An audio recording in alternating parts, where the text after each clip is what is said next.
Hello, everybody. Greetings. It's Nails Over Coffee, and it is January 22nd. Opted to leave my extra light down for today because I'm so tired that I figured there was nothing about that you guys needed to see. So I just went with my one light today because, yeah. Huge coffee today in my huge Mickey coffee cup because this is a lot of coffee day. So hi to everybody who's joining in. Hello, greetings.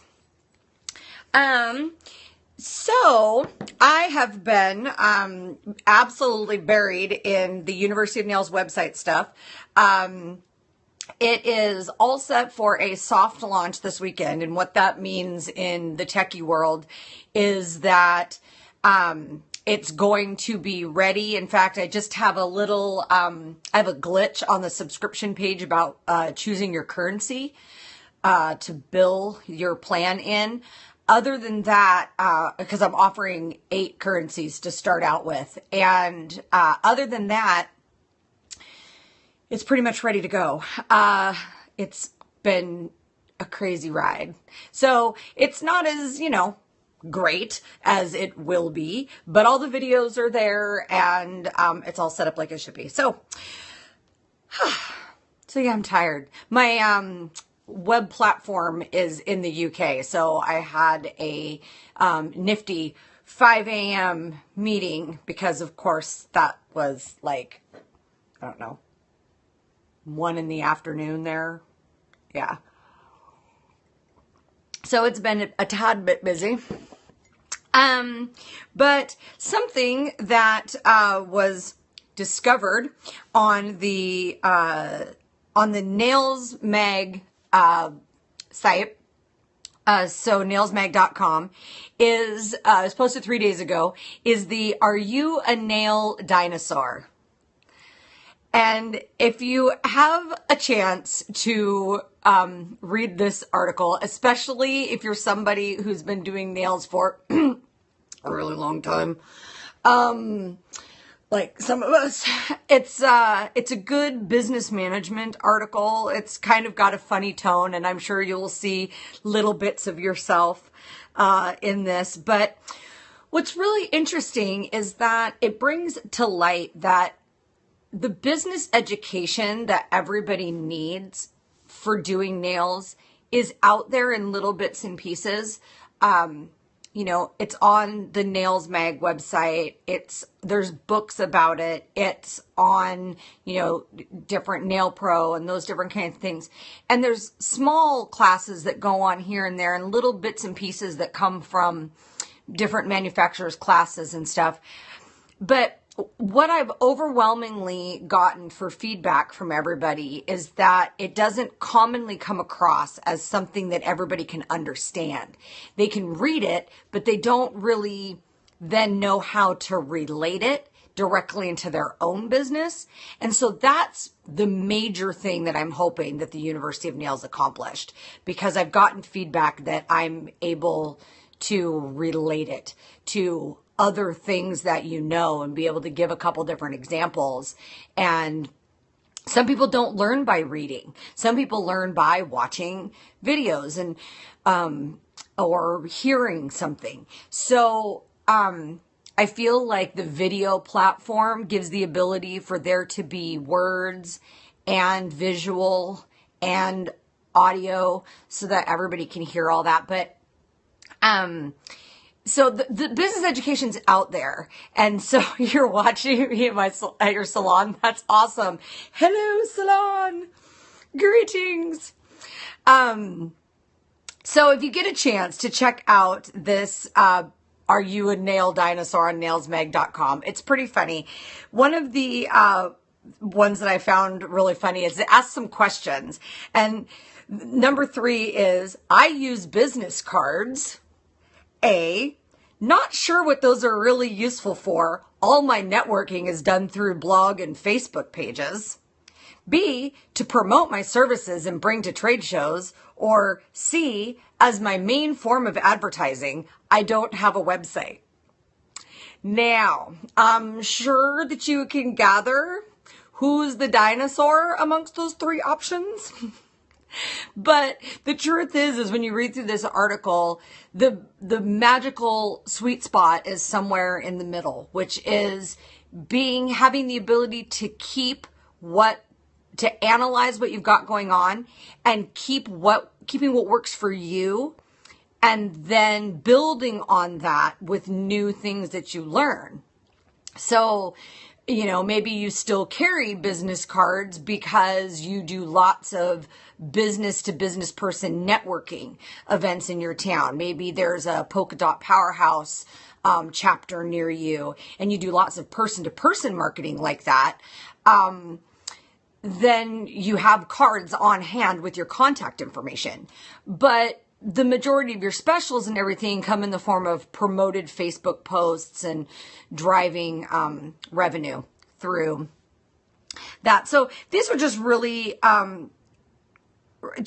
funny. It's if you get a second to check it out, it's pretty hilarious, especially if you've been in the industry for any more than 15 years. You're going to look at that and go, oh, I see myself in that one.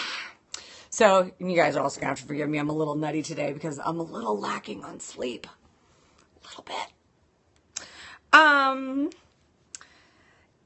So I was looking around on the Facebook pages and groups, and everything's kind of quiet, you guys. I don't know what's going on. Like, there's some fun nail art pictures and stuff, but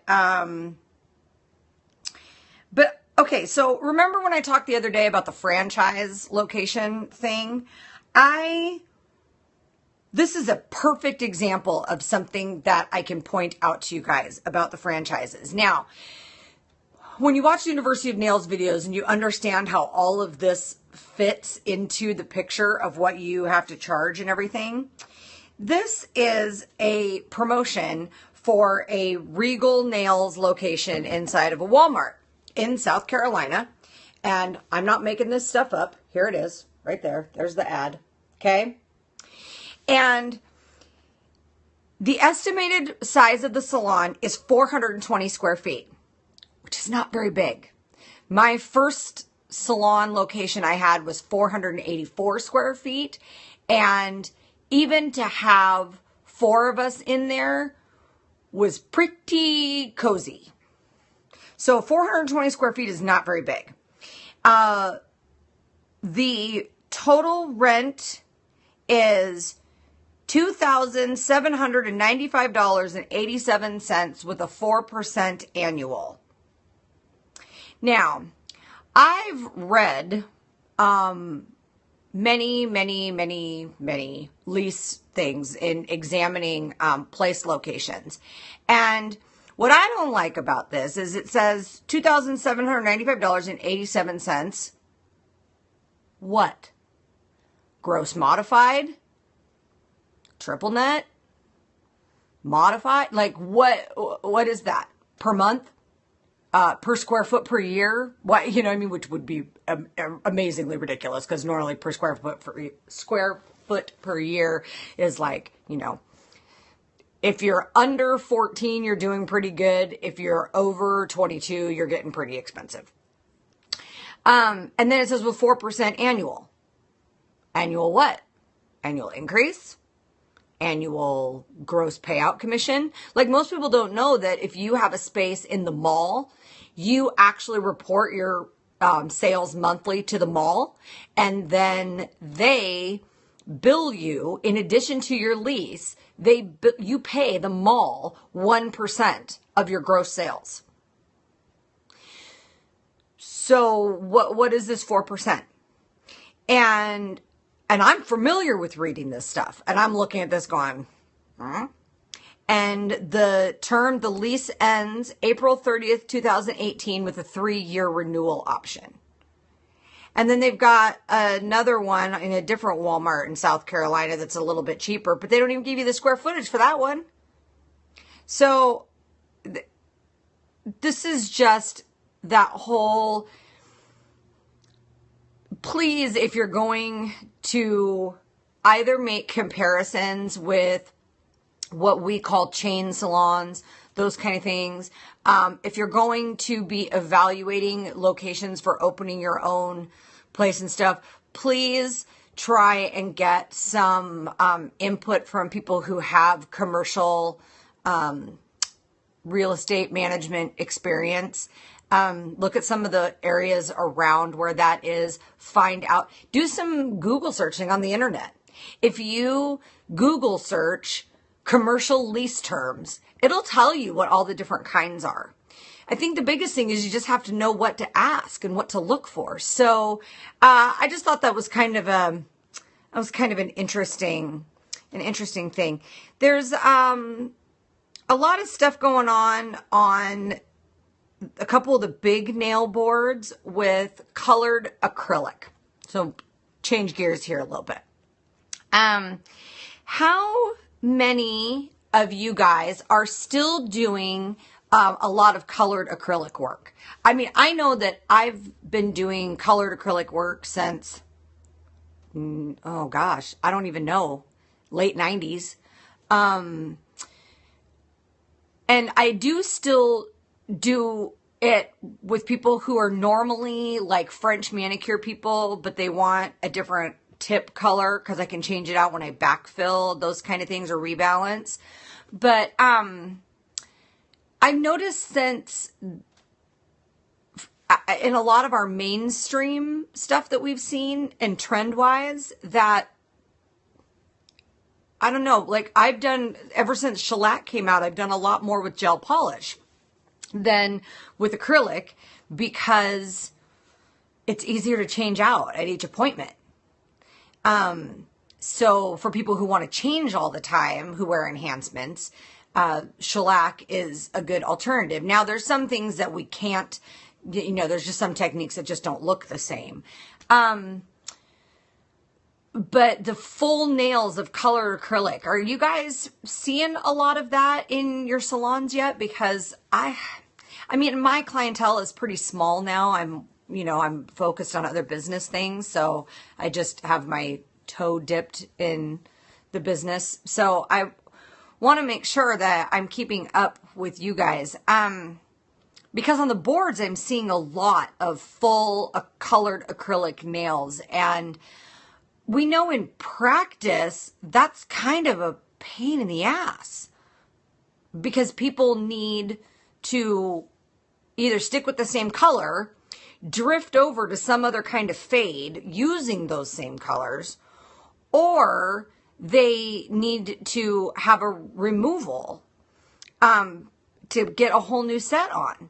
So, yeah, I mean, it's been like since when C&D had the all the mosaics and the custom blending colors and everything, and we were doing a lot of custom blended colors, and then other companies like Easy Flow and Tammy Taylor and all that, the Boogie Nights collection came out, and we were doing tons and tons of colored acrylic. And then now it seems like, I mean, of course, it takes forever to go through acrylic powders, so I still have tons of colored acrylic powder. I just don't use it as much as I used to. And so I'm finding it interesting that I'm seeing an emergence of it on the nail boards. And it's not just like Beauty Connect and Nails World. Nails World's really big because it really is worldwide. You see every type of, language around the world on that board. And I see a lot of I see a lot of colored acrylic nails, but not from US Techs. And so, were we ahead of the game or are we behind the game now? I guess is my main question. Mostly using it for 3D work. Yeah, that would seem to make a lot of sense. Yeah, maybe I'll have to look into that. Now, see, I've noticed that one of the dipping systems, SNS dipping system, has like 100 and something colors. And they advocate their powder as both able to be used as a liquid and powder system and as being able to be used as a dipping system. So I'm going to run and play with some of my own experiments on that and see, kind of see what that leads to, and do a little more investigation, talk to the company a little bit and see, because I find that really interesting, that from a chemical standpoint. So I'm going to look into that a little more.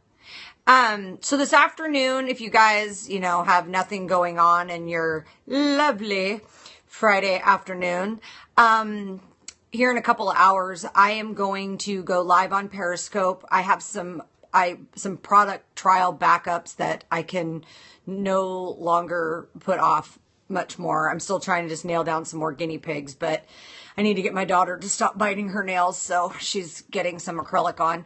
So I'm going to do one hand with Entity liquid and powder on her, and one hand with the Elegant Glass liquid and powder that I got from Cordoza Beauty Supply, gratis. And my Entity stuff came in a swag bag from an event. So I'm going to do one hand with one and one hand with the other in real time, live on Periscope, which means, of course, I'll be doing it forever. So I don't expect anybody to be there and catch it on the replay. But if you want to pop in, if you have any questions, and you might happen to catch me at a good spot where I'm actually applying product. So I think I'm going to start probably about 3:15 or so. So you can time when you want to pop in and see me trying. I have never used either of those products. So what you're seeing is me doing nails with a new product for the first time. Well, two new products for the first time I've ever touched it. And you can see the sun coming and going because it gets brighter and darker. Ah, gotta love the Northwest, huh? And my daughter's nails are by far from perfect nail beds or anything. So what you're going to be seeing is a representation of 5 nails of each kind sculpted by somebody who has never used that product before, just following manufacturer's instructions. So this is all a part of process of choosing your products and everything. And if I want to be able to do hands-on classes with everybody in their products, I need to make sure that I'm familiar with as many as I can be. And these happen to be 2 that I hadn't tried yet. So this is going to be kind of fun. So I know I'm brave, right? Going to get on in front of the world and do nails having never tried a product before. Nobody puts that past me. So, unless anybody has anything that they'd like to talk about, I'm going to get back to figuring out this currency subscription glitch. Of course, now that it's Friday night in the UK and I have no more phone support to call anymore, so I get to figure it out myself. Thank God I'm a computing minor. So unless you guys have anything for me, I will let you guys go until I come back on later this afternoon and do some periscoping with some acrylic sculpting. Good luck with that. God's Friday, right? Yeah. You know, in this particular case, I would be much better off if it wasn't Friday, because now I have all weekend to mess with this, and I really wanted to full launch on Monday. And so I've got to get this thing now kind of figured out on my own this weekend. And it's a coding thing. I have an HTML5 book right down here I can totally look it up. But yeah, I really, it'd be nice if I could just give them my information and have them do it. But alas, not so much. So I'm going to get back on fixing that, and I will be back on later this afternoon to do some nails. So bye. See you guys later.